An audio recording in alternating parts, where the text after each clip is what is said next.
So here at the Natural Fibre Company we focus mainly on wool. So we have farmers come in and they've got all their sheep fleeces in bags. So we bring it in, we weigh it on incoming weight, and then it goes straight upstairs. So that's where Reese, one of our mill people, he sorts it all by hand. So he pulls all the big bits of debris and any bits of colour. So on the farms, if a sheep gets an infection, or to distinguish the mothers and the babies, they get sprayed with paint, so that has to come off because that can't go through the washing process as it contaminates the water. So that comes out as well, and it's all broken up into small bits, so the fleece is not whole. And then it's weighed again, and then it goes downstairs, and then the washing process starts. So that's called our scourer, is the machine. So one end we have someone putting in the fleece, and it goes, we've got two big troughs full of water. The first one's a lot higher temperature than the second one, but the temperature can be adjusted depending on what wool's going through. So alpaca and mohair are much likely to felt in higher temperatures, so the water can be adjusted for those. But it all goes through there. It goes through the first tank, which is the hotter one, and then it goes through the second tank just to wash it out. And then it goes through the end where there's two more people, and they collect it and put it in dumpy sacks again. After that, it then goes into our tumble dryers. So we have two tumble dryers, big industrial ones, and we have people watching to make sure nothing felts, because obviously once it felts, that's it, we can't use it. But once it's dried, it then goes to our Fear-Naught. The job of the Fear-Naught is to break up the wool into a lot smaller pieces. So people that are after stuffing for duvets or stuffing for pillows, that's when the process stops here. So it goes through the Fear-Naught, and then they take it and they stuff it into pillows and duvets. So you can get an idea of how smaller bits this machine breaks it up. This machine also blends stuff, so if you've got multiple colour fleeces and you're wanting it all to be blended together, that's when your dark fleeces, your white fleeces all go through together and they all blend as one. After it's gone through the Fear-Naught, that's when the carding process starts. So we've got two carding machines, but yeah, it only goes through one. So these are very big machines, very cool. They're very old, they're from the 40s and 50s,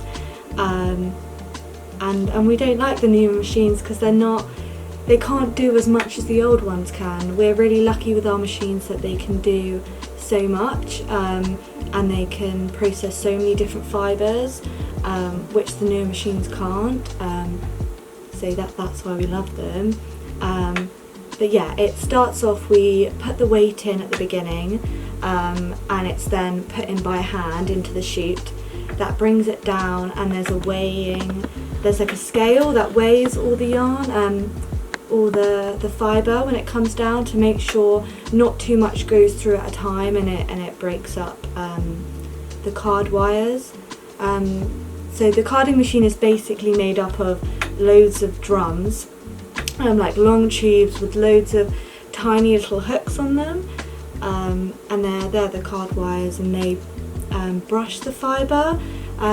So that's when it's sort of like a big hairbrush and brushes it all smooth, and so yeah, they go through loads and loads of them, and then depending if the customer's after a woolen or a worsted yarn, with woolen going through less processes and being cheaper, but makes not as a soft and smooth yarn, or there's worsted, which goes through a lot more processes and is a lot more expensive, and the yield at the end is slightly lower, but it makes a more smooth yarn and less hairy, because it goes through a lot more processes that brush all the hairs in the same direction, so it's a lot less hairier than if you compare it to a woolen yarn. So if it's worsted, it stops in the middle of the cards, and that's when it's taken on to different processes.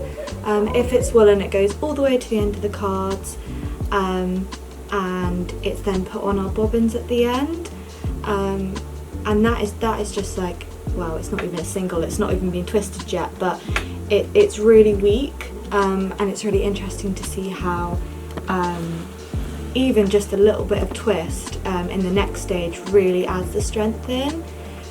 So the woolen yarn goes all the way to the end, it's put on bobbins, and each section is a cheese. So then it's taken over to the spinning frames. So we've got woolen and worsted spinning frames, but the woolen spinning frame is where Nadia, again our mill worker, she puts it through the spinning frames, and it adds that twist in. So these are then singles, which then can be applied in the next stage, and that really adds the strength in. And the worsted yarn, as I said, stops in the middle, and that goes through the gills and the combs. So it goes through 3 extra machines, which it's basically, again, like a hairbrush. Like, it brushes all the fibres so they're all in the same direction, which you don't have in the woolen. So it goes through 3 of those, and then depending on the spec and how thin the yarn needs to be for the customer, it then goes to the Cognatex or the Maki, and that's when the twist is put into the worsted yarn. And then once the singles have been twisted, then it goes to the twister, which plies the yarn together. So that's when you get your 4 plies, your DKs, your 5 plies, all depending on what the customer wants. We can do chunky yarns, as well as Aran, so it really depends on what the customer wants, but we know that in the beginning before we even start. So that's when, so for our 4 ply we've got 2 ends that are twisted together, and our DK's 3 ends that apply together. So once that's done, then it goes to finishing, and depending what the customer's after, it can be finished in loads of different ways, whether that's in oiled hanks, oil on cone, in balls. It can be washed. We can put, this is a skein, so we can do it in skeins. And then if you're after dyeing, we don't dye here, but we'll leave it in hanks. That is then taken off to be dyed, and then it can come back to us, and then we can twist it into a skein, put bands on it. We can do whatever the customer's after, but if it is washed, it's washed in hanks in our washing machines, and then it goes upstairs, and then it's left to dry in our drying rooms, and then after that, it can be put on cone, or depending what the customer's after for their final product.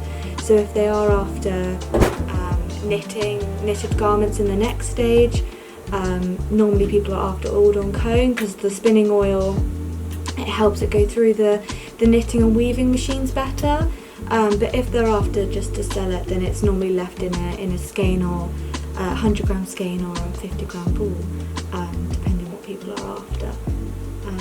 So that's sort of the whole process.